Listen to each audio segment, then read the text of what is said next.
आदाब, नमस्कार, स्वागत है, इस्तकबाल है आपका मुंसिफ टीवी के स्पेशल शो बड़ी खबर में।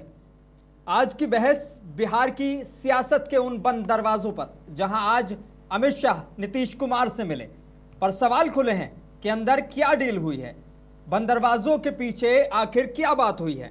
इस बात ने बिहार की तरफ सबकी नजरें घुमा दी हैं। 15 मिनट की मुलाकात, लेकिन असर पूरे बिहार की राजनीति पर। अमित शाह नीतीश कुमार से मिले और फिर कह दिया कि सीएम कौन बनेगा विधायक दल तय करेगा। इससे कई सवाल खड़े हो गए हैं कि एनडीए में कौन कप्तान बनेगा और नीतीश का चेहरा क्या अब सिर्फ पोस्टर पर रह जाएगा। अमित शाह के इस बयान ने सबका ध्यान खींचा है कि विधान दल तय करेगा मुख्यमंत्री का नाम, लेकिन बिहार के गलियारों में चर्चाएं हैं कि भाजपा इस बार दिल से नहीं दिमाग से खेल रही है।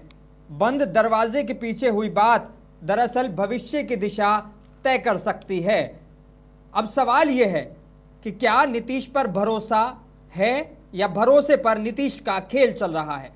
कुशवाहा फिर मान गए, बीजेपी मुस्कुरा रही है, कांग्रेस और आरजेडी को चिंता सता रही है कि बंद कमरा था, पर चर्चा पूरे बिहार में खुल गई है। तो आज हमारे साथ हैं कांग्रेस के प्रवक्ता पंकज यादव, जेडीयू प्रवक्ता हिमांशु कुमार सिंह, राष्ट्रीय लोक मोर्चा से रजनीश कुमार, और हम सभी से तीखे सवाल पूछेंगे जो बंद दरवाजे का ताला खोल देंगे। क्योंकि कहने को यह मीटिंग रणनीति की थी, लेकिन आवाज आई इसमें सियासत की स्क्रिप्ट लिखी जा रही है। और सच ये भी है कि कुर्सी की पॉलिटिक्स में भरोसे की बैटरी कितनी देर तक चलती है, इसका चार्जिंग पॉइंट शायद दिल्ली में है। और सीधा सवाल और सवालात का दौर अब सीधे जेडीयू प्रवक्ता हिमांशु कुमार सिंह से। हिमांशु, अमित शाह से नीतीश कुमार की बंद कमरे में मुलाकात, क्या नीतीश फिर किसी नए रास्ते पर हैं? क्योंकि कभी नीतीश एनडीए में आते हैं, कभी एनडीए नीतीश में समा जाता है। राजनीति ऐसी है कि जनता पूछे, भाई बिहार में कौन किसका साथी है और कौन किसका बैकअप प्लान। क्या रहा नीतीश आज इस 15 मिनट की मुलाकात का एजेंडा? देखिए, एनडीए के जितने वरिष्ठ नेता हैं वो आपस में वार्ता करते रहते हैं, मिलते जुलते रहते हैं, तो इसमें कोई विशेष चीजें हैं नहीं। हाँ। और माननीय अमित शाह जी बिहार आए तो वो माननीय नीतीश कुमार जी से मिले, ये नॉर्मल मुलाकात है। इसमें कोई बहुत बड़ी चीजें इसके पीछे छुपी हुई नहीं है जिसको आपको ढूंढना, ऐसा कुछ नहीं है। और जैसा आपने बताया कि जो अमित शाह जी का जो इंटरव्यू चला था, जिसके कारण कंफ्यूजन की स्थिति जो विपक्षी दलों के द्वारा पैदा की गई और मीडिया लोग इसको लेके अलग अलग मतलब निकालने लगे, तो उन्होंने क्लियर उस इंटरव्यू में ये भी बोला था कि हम लोग नीतीश जी के नेतृत्व में बिहार के चुनाव में जा रहे हैं। उन्होंने ये भी बोला था, और उन्होंने अभी छपरा में उनकी रैली चल रही है तो उसमें उन्होंने इसकी पुष्टि भी की है कि हम लोग जंगल राज्य की जो विचारधारा है उसके खिलाफ माननीय नीतीश कुमार जी के नेतृत्व में लड़ रहे हैं। तो इसमें किसी तरह की कंफ्यूजन नहीं है। और उन्होंने उस प्रक्रिया के बारे में बताया था, प्रक्रिया के बारे में बताया था कि मुख्यमंत्री बना देना, दोनों में फर्क होता है। अगर महाराष्ट्र इलेक्शन की बात करें तो महाराष्ट्र इलेक्शन भी जो है शिंदे के चेहरे पर लड़ा गया था, मुख्यमंत्री वही थे, लेकिन बाद में क्या हुआ, बीजेपी ने अपना मुख्यमंत्री बना दिया और शिंदे को छोटा भाई बना के बिठा दिया। देखिए, एनडीए के जितने घटक दल हैं सभी लोग ये एक स्वर में बोल रहे हैं कि 25 से 30 फिर से नीतीश। तो इस तरह की बातें, ऐसा नहीं कि बीजेपी नहीं कह रही है, भले से ही जीतन राम मांझी कह रहे हो कि चेहरा तो क्लियर करना चाहिए। बिल्कुल चेहरा क्लियर है, नीतीश जी का चेहरा क्लियर है, और घटक दल के जितने शीर्ष नेतृत्व है सभी इसको लेकर सहमत हैं। और जो कंफ्यूजन की स्थिति पैदा की जा रही है वो विपक्ष के द्वारा पैदा की जा रही है। ये गलत है, ये मीडिया पे और विपक्ष पे हमेशा उंगली उठा देना ठीक नहीं है। ये अमित शाह जी का बयान है, सीधे तौर पर अगर उनको वाकई लगता है कि नीतीश कुमार प्रक्रिया के बारे में वर्णन किया था कि चुनाव नहीं, उन्होंने प्रक्रिया के बारे में बताया था, जो एक प्रक्रिया, संवैधानिक प्रक्रिया है कि चुनाव के बाद जो घटक दल के जो प्रदेश अध्यक्ष होते हैं वो विधायक दल का, और शाह पॉलिटिक्स है ना, संवैधानिक प्रक्रिया नाम की कोई चीज नहीं है, आप भी जानते हैं, नेता चुना जाता है। जी, जो मोदी और शाह पॉलिटिक्स है ये बिल्कुल अलग है। ये वो वाली कांग्रेस वाली पॉलिटिक्स नहीं है कि संविधान वाली बातों पर चलने की बातें होंगी। यहाँ मन होता है और हो जाता है। कल ही 16 लोगों ने अचानक से इस्तीफा दे दिया गुजरात में, और फिर क्या हुआ, पूरी कैबिनेट बदल गई, सारे के सारे नए चेहरे आ गए, लगभग 19 नए चेहरे। तो ये मोदी देखिए शाह पॉलिटिक्स है, इसमें बिहार नहीं की होता जो ऐसे। राजनीति है उसको आप बाहर से ज्यादा कंपेयर करके आप नहीं देख सकते। यहाँ की रणनीति की अपनी मिजाज होती है और इसमें किसी तरह का कोई संदेह नहीं है, नीतीश कुमार जी के चेहरे पे ये चुनाव लड़ा जा रहा है। इसकी पुष्टि एनडीए के घटक दल के प्रत्येक नेता इसकी पुष्टि कर रहे हैं और सभी जीतन राम वरिष्ठ मांझी नेता का एक बयान स्वर नहीं में बोल सुना रहे हैं आपने, अमित कि शाह के 25 बाद से जीतन 30 राम मांझी का बयान नहीं सुना आपने। खैर मैं आऊंगा आपके पास, मैं इस पर जरूर चर्चा करूंगा, बड़ा अहम मामला ये भी है। रजनीश से सवाल ले लेते हैं। रजनीश, एक अहम सवाल, 6 सीटों में से आपकी आधी सीटों पर नाराजगी क्यों थी? क्या एनडीए में बराबरी सिर्फ नाम की रह गई है? रजनीश, सवाल आपसे है, सवाल सुन पाए आप मेरा? रजनीश, क्या आप मुझसे मेरा सवाल सुन पाए? मुझसे सवाल है? आप ही से सवाल है कि 6 सीटों में से आपकी आधी सीटों पर नाराजगी क्यों थी? क्या एनडीए में बराबरी सिर्फ नाम की रह गई है? एक बार सवाल को आप दोहरा दीजिए क्योंकि वो सुनाई नहीं दिया है। सवाल यह है कि 6 सीटों में से आपकी आधी से ज्यादा सीटों पर जो है नाराजगी चल रही थी, और ये नाराजगी क्यों थी हम जानना चाहते हैं। क्या एनडीए में बराबरी सिर्फ नाम की रह गई है? नहीं, पूरी एनडीए एकजुट है और किसी भी बात पे कोई नाराजगी मौजूद नहीं थी। एनडीए गठबंधन में हमारी पार्टी राष्ट्रीय लोक मोर्चा को 6 सीटें दी गई हैं, लेकिन हमारे नेता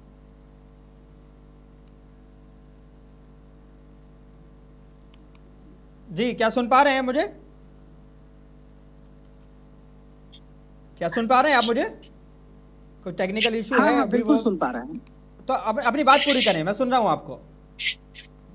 हाँ, मैं ये कह रहा हूँ कि हमारे नेता उपेंद्र कुशवाहा जी का स्पष्ट ये दिशा निर्देशन है कि हम 6 सीटों पर जरूर राष्ट्रीय लोक मोर्चा के चुनाव चिन्ह सिलेंडर छाप से लड़ रहे हैं। हाँ। लेकिन हमारे पास 243 सीटें हैं और 243 सीटों पे हम सभी गठबंधन के साथ पूरी मजबूती के साथ लड़ रहे हैं और पूरे प्रचंड बहुमत के साथ एनडीए की सरकार बनाएंगे। तो फिर ये नाराजगी क्यों थी कि दिल्ली तक का सफर तय करना पड़ गया? अरे देखिए, जब बर्तन एक साथ रहता है तो खटखटाता है, इसमें कोई बड़ी बात नहीं है। हाँ। और मन मिजाज जो है हमारे नेता स्पष्ट कहते हैं। हाँ। कि आप सुबह उठिए तो शाम तक कभी कभी इधर उधर होता रहता है, वो कोई बहुत बड़ा चीज नहीं है। और रही बात हम एक साथ हैं तो अगर नाराज भी होंगे तो आपस में ही साझा करेंगे, अगर खुश भी होंगे तो आपस में ही साझा करेंगे, इसलिए ये कोई बहुत बड़ी बात नहीं है। अच्छा, पूरी क्योंकि आज अमित शाह की और नीतीश कुमार की मुलाकात हुई, ठीक है, और इस मुलाकात हालांकि 15 मिनट की थी, लेकिन सियासी मायने इसके बहुत बड़े हैं, कहीं ज्यादा बड़े, जितनी लोग सोच रहे हैं उससे कहीं ज्यादा बड़े। और अमित शाह का वो बयान कि नीतीश कुमार के नेतृत्व में चुनाव लड़ा जा रहा है, लेकिन सीएम कौन होगा ये विधायक दल की मीटिंग में तय होगा। एनडीए के साथी होने के नाते क्या नीतीश कुमार को ही 25 से 30 सीएम देख रहे हैं, जिस तरीके से जेडीयू प्रवक्ता कह रहे हैं? हाँ, बिल्कुल स्पष्ट है। हम लोगों ने इस बिहार विधानसभा के 2025 के चुनाव में तय किया है कि इस चुनाव में 225 सीटें लानी है और 2025 से 30 फिर से नीतीश को मुख्यमंत्री बनाना है। अब रही बात अमित शाह और नीतीश कुमार के भेंट करने की कि भाई, तो एक तो दोनों एक गठबंधन के वरीय नेता हैं और स्वाभाविक तौर पे चुनावी रणनीतियों पर बात करने के लिए वो आपस में एक बार नहीं कई बार मिलते रहेंगे, ये स्वाभाविक बात है। आप जिस बात की यहाँ चर्चा करना चाह रहे हैं कि उन्होंने नीतीश कुमार के नेतृत्व की बात कही और ये कहा कि विधायक दल के नेता चुने जाएंगे, तो हमारे संविधान की जो व्यवस्था है, हम संसदीय प्रणाली से संचालित देश, हमारे जहां पर्ची से सीएम तय होते हो, पर्ची पकड़ा दी जाती हो, फिर भी कहा जा रहा हो कि विधायक दल तय करेंगे, तो ये वाली बातें अच्छी नहीं लगती हैं। फिर लास्ट टाइम पे पर्ची पहुंच जाती है, एक बड़े नेता लेके पहुंच जाते हैं कि ये सीएम होंगे, और फिर ये वाली बातें अच्छी नहीं लगती। आप देखिए, सब राज्य की अपनी अलग अलग परिस्थितियां होती हैं। ये कोई जरूरी नहीं है कि जो वहां हुआ सो यहाँ भी होगा, है ना। हमारे यहाँ स्पष्ट है, हमारे गठबंधन में पूरी क्लियरिटी है, जनता के बीच पूरी क्लियरिटी है कि 2025 में हमारे मुख्यमंत्री नीतीश कुमार ही बने। ठीक है, हिमांशु कुमार, बीजेपी कह रही है कि सीएम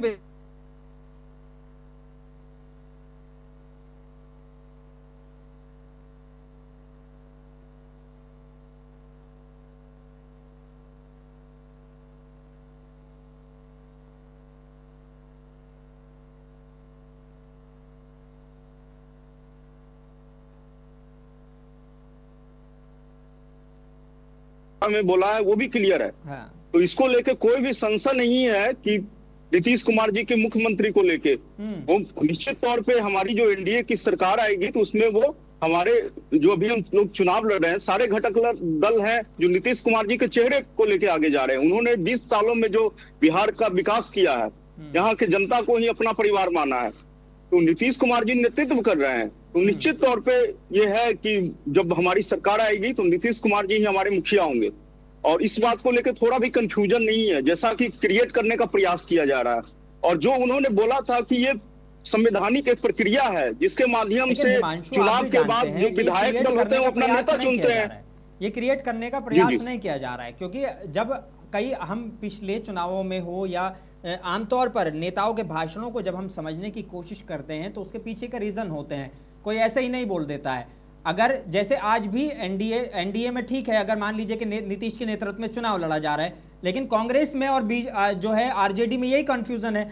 कांग्रेस एक बार नहीं कह रही है कि हाँ मुख्यमंत्री जो है वो तेजस्वी यादव ही होंगे, कह रहे हैं कि वो जो है हमारे एक तरह से जो कोऑर्डिनेशन कमेटी है उसके अध्यक्ष हैं, लेकिन मुख्यमंत्री कहने के लिए तैयार नहीं हो रहे। सेम हालात ऐसे आपके लग रहे हैं। उनकी महागठबंधन जो है, उनकी जो राजनीति है, कांग्रेस ये जानती है कि तेजस्वी जी कन्विक्टेड हो गए, चार्जशीटेड हो गए, तो उनका नाम वो क्यों लेगी वो।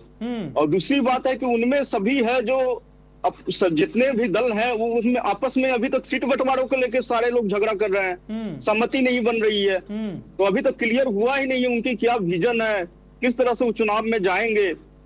तो बस तो उनके बारे में आप हमसे कंपेयर नहीं कर सकते हैं। उनमें सभी लोग अपने स्वार्थ की पूर्ति के लिए स्थिति जो है एनडीए में दिख रही है, यही जो है इंडिया गठबंधन में दिख रही है। मुख्यमंत्री का दावा कर रहा है, तेजस्वी जी अभी मुख्यमंत्री का जो नॉमिनेशन के लिए गए, एक भी उनके जो सहयोगी दल है उसके नेता वहां पे नहीं थे। पूरी फैमिली दिखाई दी अभी भी जी, पूरी फैमिली दिखाई दी, बस उनके मम्मी पापा दिखाई दिए। हाँ। और दूसरे भाई हैं उन अपने दादी को फोटो लेके गए हैं। हाँ। तो आपस में ही परिवार में भी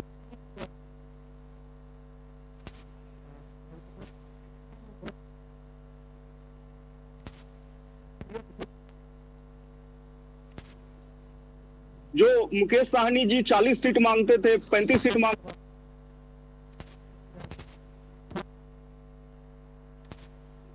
उसको लेके मुख्यमंत्री का दावा कर रहे हैं। पीड़ा है अभी उप मुख्यमंत्री का पद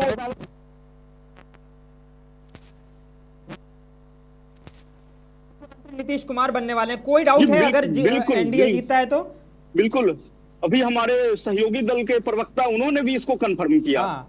और लेके वो उनको क्या दिक्कत होने वाली है, वो कह देंगे कि नीतीश कुमार को मुख्यमंत्री बना दीजिए, हमें भी उप मुख्यमंत्री बना दीजिए, तो उनको 6 सीटों पे कोई बहुत ज्यादा असर नहीं पड़ने वाला। तो वही तो मैं बोल रहा हूँ कि नहीं, आप इसको अलग तरीके से बता रहे हैं, लेकिन हमारे जो भी सहयोगी दल हैं वो बिल्कुल इसमें क्लियर है।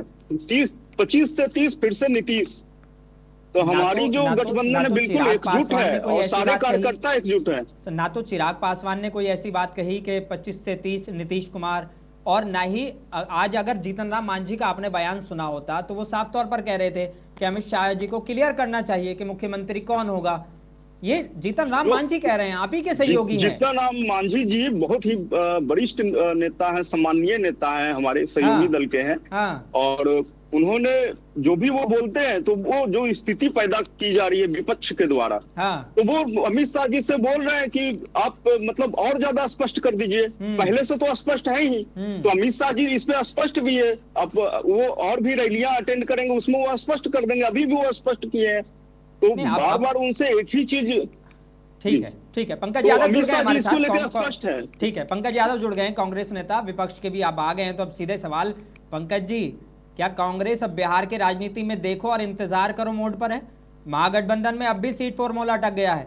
कांग्रेस जो है 48 सीटें तो घोषित कर चुकी है, लेकिन आरजेडी अब भी विचार में है। तो शायद बंद दरवाजों के पीछे एक नई गठजोड़ तो नहीं बन रहा है? नहीं, ऐसा कुछ भी नहीं है, और इस तरह की बातें तो मतलब एकदम ही बेकार है, कहीं कोई मामला नहीं है। और महागठबंधन पूरी तरह से एकदम जो है स्पीड पकड़ ली है, कहीं कोई दिक्कत नहीं है। और महागठबंधन में पूरी तरह से लोग आश्वस्त हैं, सारी जितनी सीटें थी सब सारी चीजें हो गई हैं, कहीं भी कोई प्रॉब्लम नहीं। अच्छा नहीं लगता पंकज जी ये बातें नहीं अच्छी लगती हैं, क्योंकि इस बार अगर चुनावी मोड की बात करें तो बीजेपी जेडीयू से ज्यादा सबसे पहले महीनों से आप चुनावी मोड में दिख रहे थे। यात्राएं सबसे पहले आपने निकालनी शुरू करी, चाहे वो वोट अधिकार बचाओ यात्रा हो या तेजस्वी यादव की यात्रा हो। ऐसा लग रहा था कि इस बार कांग्रेस और आरजेडी जो है वो अपने दम पे बहुत कुछ कर जाएगी, अपनी खोई हुई जमीन शायद कांग्रेस वापस ले ले। लेकिन सबसे आखिर में, सबसे एंड टाइम पे जो है आपकी सीटें निकल के आ रही हैं सामने, और लोग अभी तक बहुत सारों को सिंबल बांट दिए गए, उनकी लिस्ट तक भी नहीं आई है। नहीं देखिए, तो ये तो सब कुछ ठीक होने वाला इशारा नहीं कर रहा है। नहीं, एक चीज हम क्लियर करना चाह रहे हैं कि देखिए हमारे पास क्या है ना कि इन लोगों की तरह नहीं है बातें हो रही थी कि 20 साल से शासन में है और इनकी अभी 3 दिन पहले हुई है और कल मेरा हो गया है और उससे पहले भी हुई है, चीजें अलग अलग तरीके से हो गई। तो क्या है कि 6 अलायंस है, सबकी अपनी अपनी मंशाएं हैं, उनकी अपनी डिमांड्स है। वो भी चाहते हैं कि ज्यादा से ज्यादा हमको सीटें मिले, ये भी चाहते हैं कि ज्यादा सीट मिले। तो बहुत सारी चीजें अलग अलग है। ये एक जैसे बोलते हैं ना नेतृत्व का मामला जो चलता है कि भाई एक सरकार में है तो कभी भी उस चीजों को प्रेशर पॉलिटिक्स होती है। हमारे यहाँ प्रेशर पॉलिटिक्स का मामला नहीं था, इसलिए कि हर आदमी की अपनी जो थी कि इतनी इतनी चाहिए और सबको मना के महागठबंधन में कभी भी किसी ने कोई टीवी पे वाइट नहीं आया होगा। आप देख लीजिए एनडीए की जो आज 15 मिनट की मीटिंग हुई नीतीश कुमार की अमित शाह से, उससे कहीं ज्यादा तो चर्चा आपकी लिस्ट की देरी पर है। और क्या पार्टी खुद कंफ्यूज है? बिल्कुल सही में। और अब अगर क्योंकि 48 सीटें आपकी आई हैं तो क्या मान के चला जाए सिर्फ कांग्रेस को 48 सीटें मिली है? 61, कहीं 48 की बात नहीं है, 61 का ऐलान आप लोगों ने किया है। नहीं, ऐलान है, बाकी चीजें भी आ जाएगी। अभी तो सेकंड बाकी है ना, सेकंड का तो अभी बाकी है, वो आ जाएगी, आपको मिल जाएगी। 61 टिकट है, एकदम क्लियर है, कहीं कोई दिक्कत नहीं। जिसकी जितनी आंकड़े 18 और उनकी थी, बाकी जो अलायंस में थे हमारे, सबको जितनी डिमांड था वो सबको मिल गया बराबर। कहीं कोई किसी तरह का कोई प्रॉब्लम नहीं है। देखिए अनर्गल अटकले तो लगता रहेगा ना, अब इनको तो दिख रहा है ना कि इनकी जमीन खत्म हो गई है, तो ये सामने वाले पे लगाएंगे ही। और रह गई बात इनका जो 20 साल का जो खोदा हुआ है, वो सारी चीजें निकल रहा है। 20 साल में जो आज जो हालत है बिहार की, इनको 10,000 रुपया, 5,000 रुपया, 2,000 रुपया पैसा भी बांटना पड़ रहा है, योजनाएं भी बांटना पड़ रहा है। पूरा चुनाव आयोग ने इनकी पूरी फील्डिंग की और लास्ट में क्या हुआ। तो ये बहुत चीजें इनको जवाब देना होगा और जनता के बीच तो अभी पहुंचेंगे ना हम लोग। बाकी चीजें आप देखिएगा कि इनका किस तरह का स्पीड अभी चल रहा है। बीच बीच में ब्रेकर भी है इनके पास, अभी 3 दिन के ब्रेकर के रूप में आए हुए। उन्होंने क्या बोला वो तो सबको पता है। इवन मांझी जी ने क्या कहा कि भाई स्पष्ट करिए कि मुख्यमंत्री रहें कि नहीं। ये जो नीतीश जी का हालत है अभी, महाराष्ट्र से भी बदतर हालत में जाने वाले हैं। महाराष्ट्र की जो स्थिति हुई थी उससे खराब स्थिति है। चलिए ठीक है, मैं आऊंगा आपके पास। मैं आ रहा हूं, आपके पास आ रहा हूं। 6-7-8 मिनट रह गए मेरे पास, लेकिन मैं चाहता हूं आप लोगों से ज्यादा से ज्यादा सवाल हो जाएं, तो सब जितने सधे हुए, जितने कम लफ्जों में जवाब दे सके, बड़ी मेहरबानी। आरएलएम प्रवक्ता सीधे रजनीश कुमार के से सवाल पूछता हूं, क्या सच है कि कुशवाहा को मनाने के लिए अमित शाह को खुद दखल देना पड़ा?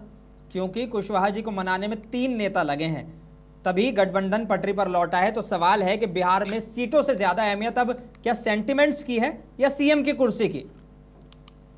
नहीं, देखिए सीएम की कुर्सी और सेंटिमेंट जैसा कोई चीज नहीं।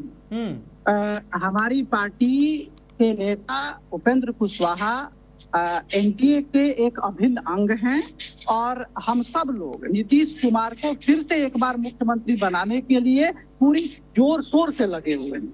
अब मैंने शुरू में ही आपसे कहा था, तो ये तो नीतीश कुमार के साथ रहकर भी बनाया जा सकता था, फिर पार्टी अलग से क्यों बनाने की नौबत पड़ गई? अगर सब नीतीश कुमार को ही सीएम बनाना चाह रहे हैं तो अपनी भी तो कुछ महत्वाकांक्षाएं होती हैं। महत्वाकांक्षा अब बताइए, महागठबंधन के लोग जब हमारे ऊपर इस तरह के सवाल उठाएंगे तो महागठबंधन की महत्वाकांक्षा तो आज तक खत्म नहीं हुई है। वो पता नहीं अभी तक अभी हम उनके प्रवक्ता को सुन रहे थे, कांग्रेस के हमारे खत्म कब होती हैं? नहीं होती हैं।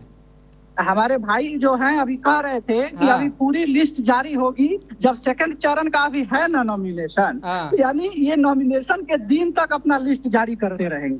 तो पहले उन लोगों को अपने अंदर झांक लेना चाहिए। हिमांशु कुमार, बस छोटे से जवाब। हिमांशु कुमार, जेडीयू के अंदर ये डर है कि 2025 के बाद कुर्सी किसी और के हाथ में जा सकती है, क्या जरा सा भी डर है या नहीं है? बिल्कुल भी देखिए, बिल्कुल भी नहीं। और जेडीयू की ये प्राथमिकता भी नहीं है। जेडीयू की प्राथमिकता है वो विकास की जनता है, उनका भरोसा है, विश्वास है, और बिल्कुल हम उसी के लिए जा रहे हैं चुनाव में। विकास के नाम पे जा रहे हैं। नीतीश कुमार जी ने जो 20 सालों में जो बिहार को जिस स्थिति से लाके यहाँ पे लाया, आपके सहयोगी जो जंगल राज से बाहर निकाल के और पलायन वलायन ये सारे मुद्दे छोड़ के सीधे तौर पर घुसपैठ वाले मुद्दे पर आ गए हैं, तो ऐसा लग नहीं रहा कि आप 20 साल के बाद भी जो है विकास की बात कर रहे हैं। SIR का मुद्दा उठाया था, हाँ, इलेक्शन में सबसे पहले वो मुद्दा फेल हो गया। हाँ, तो उन्हीं के लिए ये घुसपैठ ये सब चीज लाने के पीछे विपक्ष की ही रणनीति रही है।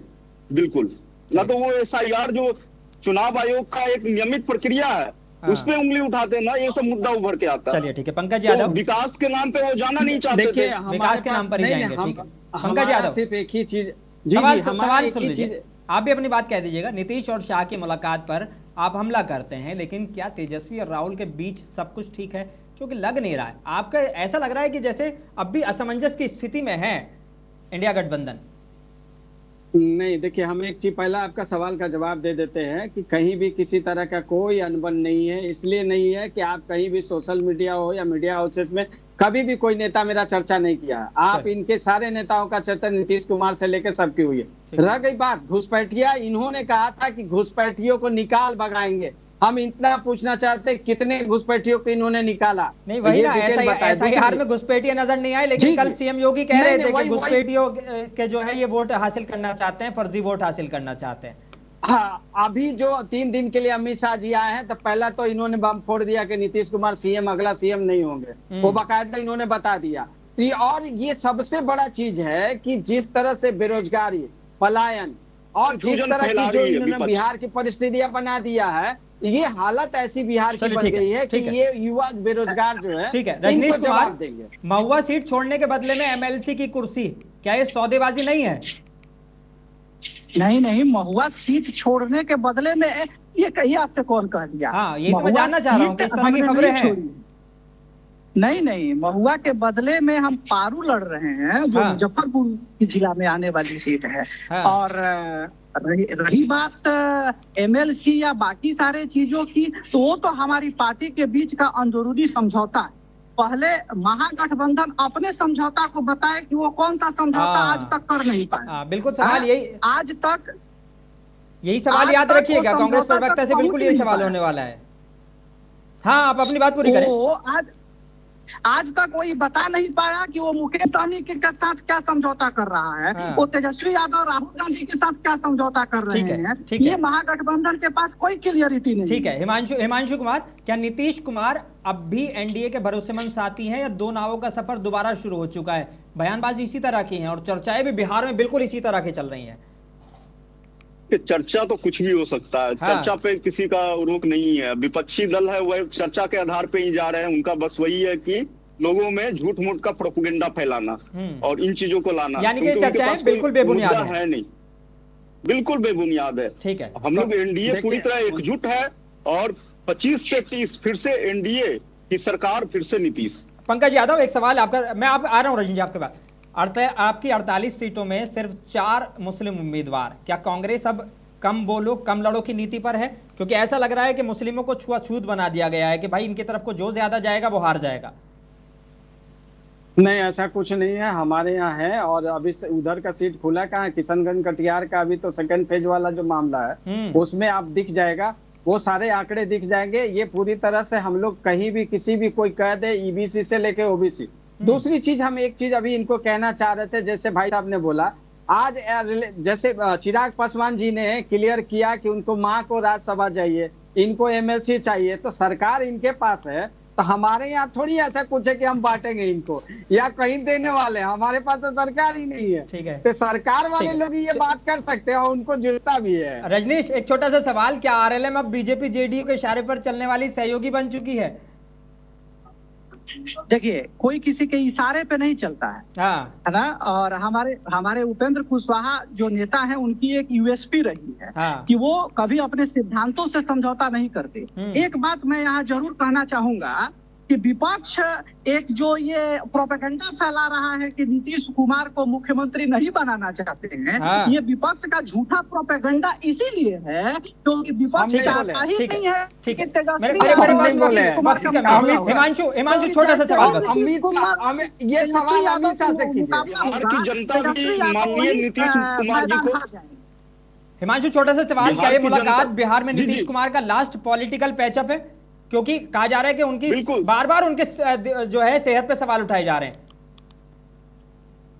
नहीं, ऐसा नहीं है, ये सब झूठा प्रोपोगेंडा है। कोई बिल्कुल वो फिट है और बिल्कुल वो आने वाले समय में आपको कई रैली में आपको संबोधित करते हुए दिख जाएंगे। चलिए ठीक है। तो इस तरह का झूठा नैरेटिव फैला के वो चाहते हैं कि जो बिहार की जनता है उनका भरोसा नीतीश कुमार पे है, तो नीतीश कुमार को ही आप कह दो क्या स्वस्थ है, मुख्यमंत्री वो नहीं बन सकते हैं, या दूसरे जो दल है नहीं बनाना चाहते। इस तरह का झूठा प्रोपोगेंडा करके वो चाहते हैं कि मैं आप तीनों से माफी चाहूंगा, मेरे पास वक्त की कमी है, लेकिन आप तीनों से चर्चा बहुत बेहतर रही। बहुत शुक्रिया मेरे साथ जुड़ने के लिए, चर्चा में शामिल होने के लिए। तो बिहार में फिलहाल दरवाजे बंद हैं पर अटकलें खुली हैं। मीटिंग छोटी थी लेकिन चर्चा लंबी है। नीतीश, शाह और कुशवाहा तीनों के चेहरे पर मुस्कान है और पर सवाल है कि कौन किस पर भरोसे से ज्यादा राजनीति कर रहा है। बिहार में आंकड़े बदलते हैं, समीकरण बदलते हैं और चेहरे भी बदल जाते हैं, पर राजनीति वही रहती है। कौन किसके साथ, कितनी देर तक, बंद दरवाजों के पीछे जो बात हुई है वो अब पूरे बिहार में खुलेआम चर्चा का मुद्दा बन गई है। अमित शाह का संकेत साफ है, इस बार हर दल को अपने नंबर साबित करने हैं, वरना विधानसभा के बाद नेतृत्व की कुर्सी भी फिसल सकती है। देखना होगा कि नीतीश कुमार के साथ लड़ने वाला एनडीए क्या नीतीश के साथ ही सरकार बनाएगा या बंद दरवाजों का समीकरण कुछ और लिखेगा। बड़ी खबर में फिलहाल इतना ही, पर याद रखिए सियासत में कुछ भी बंद नहीं रहता, बस वक्त खुलने का होता है। मैं मोनी सनवर, मिलते हैं अगली बड़ी खबर में। आदाब।